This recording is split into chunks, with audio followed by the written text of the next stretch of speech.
के मूल्यों का भी अध्ययन करेंगे। हो सकता है कि विद्या ध्यान के पश्चात मुझे कोई पद प्राप्त न हो जाए। मैं बहुत आराम से ऐशो आराम की जिंदगी जी सकता हूँ। बड़ी कोठरी, घोड़ा गाड़ी, नौकर इत्यादि दिखावट के सभी सामान मुझे मिले, पर मुल्क का मुझ पर दावा कुछ कम नहीं है। अभी भारत माता परतंत्रता की पीड़ा से कराह रही है।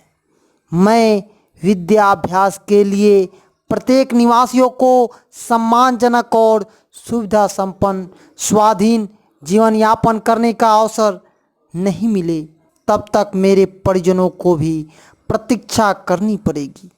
यह जो बोल है बिहार की विभूति में से एक जननायक कर्पूरी ठाकुर की बोल है। गरीबों के मसीहा जननायक कर्पूरी ठाकुर ने, जिनमें बचपन से ही नेतृत्व करने की क्षमता थी, 1942 ईस्वी में अगस्त क्रांति के दौरान उन्होंने स्वयं तो कॉलेज का त्याग किया ही साथ दरभंगा, मुजफ्फरपुर, आसपास के शहर के सभी स्कूल और कॉलेज में जाकर छात्रों को बहिष्कार करने के लिए प्रेरित किया, उन्हें जागृत किया और लोकनायक जयप्रकाश नारायण द्वारा गठित आज़ाद दस्ता के वे सक्रिय सदस्य थे। तंग आर्थिक स्थिति से निजात पाने के लिए उन्होंने गांव के ही मध्य विद्यालय में मात्र 30 रुपये प्रति माह की दर पर प्रधानाध्यापक का पद स्वीकार किया। दिन में स्कूल में अध्यापन का कार्य करते और रात में आज़ाद दस्ता के सदस्य के रूप में जो उन्हें जिम्मेवारी मिली वो उन्हें निभाते।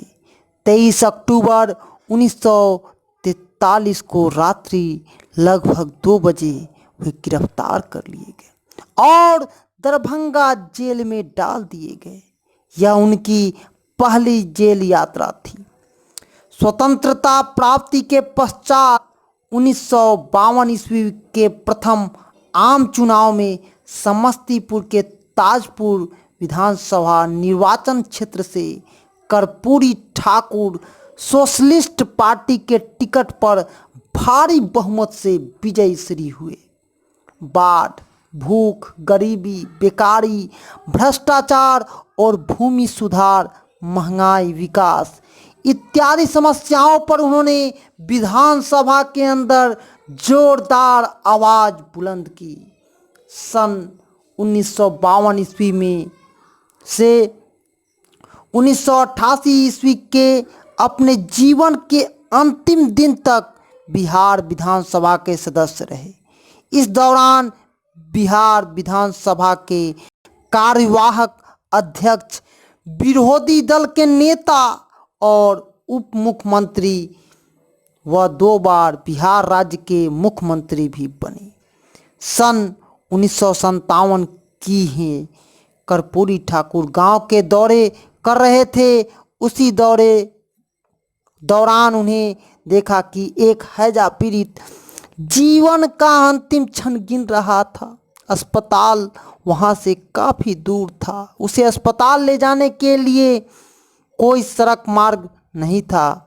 उनके परिजन उसे मरते देखने के लिए विवश थे, लेकिन कर्पूरी ठाकुर ने हिम्मत नहीं हारी। उन्होंने उस हैजे पीड़ित व्यक्ति को अपने कंधे पर उठाया और करीब 5 किलोमीटर पैदल चलकर उसे अस्पताल पहुंचाकर ही दम लिया। जनसेवा और क्षेत्र के लोगों से जुड़ाव की मिसाल कम ही देखने को मिलती है। उनके जीवन के ऐसे अनेक घटनाएं हैं जिनमें उनका जनपक्षीय व्यक्तित्व उभरता है। पहली बार सचिवालय स्थित अपने कार्यालय कक्ष में जाने के लिए पहुंचे तो उन्हें ऊपरी तल पर ले जाने के लिए लिफ्ट से ले जाया गया। लिफ्ट के ऊपर अंग्रेजी में लिखने वाक्य को पढ़ते ही चौंक पड़े, ओनली फॉर ऑफिसर। शेष कर्मचारी का आना जाना सीढ़ियों से होता था, यानी केवल राजपत्रित अधिकारी ही उस लिफ्ट का प्रयोग कर सकते थे।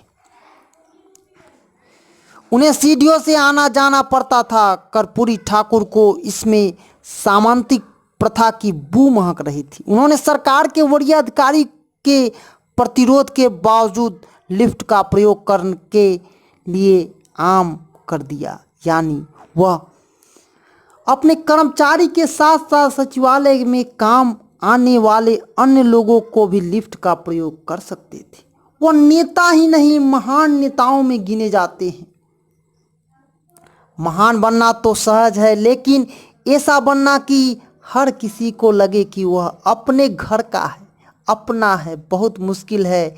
ऐसे विलक्षित व्यक्तित्व के धनी थे श्री कर्पूरी ठाकुर। जन्म समस्तीपुर के निकट पित्तौरझिया नामक गांव में 24 जनवरी 1921 को हुआ। उनके माता का नाम राम दुलारी देवी और पिता का नाम गोकुल ठाकुर तथा पत्नी का नाम फूलेश्वरी देवी था।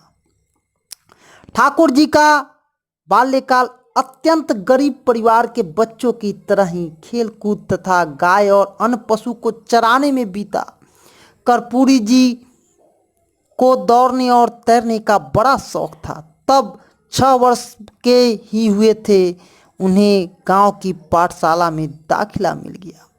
वे पाठशाला भी जाते और पशुओं को चराते थे। चरवाही में ग्रामीण गीतों का गायन बिहार की आंचलिक संस्कृति की एक विशिष्टता है और आज भी हमारे समाज में लोग इन चीज़ों का प्रयोग करते हैं।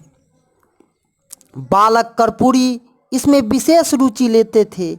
श्री राजेंद्र प्रसाद शर्मा लिखते हैं कि इन्हें गीत गाने और गांव की मंडली में डंफ बजाने का बड़ा शौक था। होली और चैत गाने से गांव की मंडली में बराबर अगुवाई करते थे। मंडली में बैठकर डंफ बजाने का काम तो वे विधायक बन जाने के बाद भी करते थे। डंफ बजाना एक हमारे बिहार का कल्चर है, उसको उन्होंने हमेशा अपने पर्व और त्योहारों में प्रदर्शित किया। सन 1940 में उन्होंने मैट्रिक की परीक्षा में द्वितीय श्रेणी से उत्तीर्ण हुए और दरभंगा में चंद्रधारी मिथिला कॉलेज से उन्होंने आईए में नाम लिखवाया, लेकिन कॉलेज आना जाना एक कठिन काम था। आर्थिक अस्वस्थता इतनी अच्छी नहीं थी कि वे किसी छात्रावास में रहकर पढ़े। फलता हुआ घर से ही घुटने तक धोती पहनते, कंधे पर गमछा रखे, बिना जूता चप्पल पहने पाँव, जो कि बड़ा ही कष्ट था। रेलवे स्टेशन पहुंचते, वहां से गाड़ी पकड़कर दरभंगा पहुंचते और कॉलेज में दिन भर पढ़कर संध्या समय लौटते। इस तरह उन्होंने नित्य 50 से 60 किलोमीटर की यात्रा करते हुए उन्होंने कठिन शारीरिक श्रम के साथ 2 वर्षों तक पढ़ाई जारी रखी। इतना कठोर जीवन जीते हुए उन्होंने 1942 में आईए की परीक्षा द्वितीय श्रेणी से उत्तीर्ण की। स्नातक कला के प्रथम वर्ष के उसी कॉलेज में उन्होंने नामांकन कराया, लेकिन वे 1942 ईस्वी के अगस्त क्रांति में कूदने से अपने को रोक न सके। दरभंगा जिले की कुव्यवस्था के खिलाफ उन्होंने कैदियों की संगठन करना शुरू किया।